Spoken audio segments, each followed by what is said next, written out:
வணக்கம். இப்போ இது வந்து பார்த்திங்கன்னா பேரிச்ச மரம். ஆனால் வந்து ஈச்ச மரம் மாதிரி தான் இருக்கும் பேரிச்ச மரம்.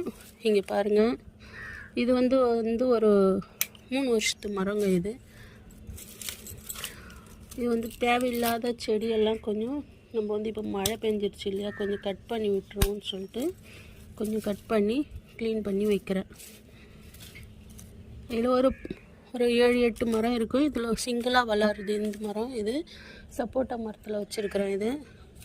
இது இப்போ எதுக்கு எடுக்கிறேன்னா, அதை க்ளீன் பண்ணுறதுக்கும் ஆச்சு, வீட்டுக்கு வந்து ஒட்டரை அடிக்கிறதுக்கு. இதில் வந்து ஒரு 5 மரம் இருக்குது. இது ஒரு 2, இது ஒரு 3, 5 மரம் இருக்குது இதில். இது வந்து பார்த்திங்கன்னா இதில் ஒரு 2 இருக்குது. ஆனால் இது வந்து பார்த்திங்கன்னா ஒரு 1.5 வருஷத்து மரங்க இது. ஆனால் வந்து இந்த செம்பருத்தி செடியில் வச்சுருக்கிறேன். இங்கே பாருங்கள், செம்பருத்தி செடி அதில் வச்சுருக்கிறேன். ரொம்ப குட்டியாக இருக்குது, பூமிக்குள்ளே வைக்கணும் இதை. அவ்வளோதாங்க, பெருச்சு மரம்.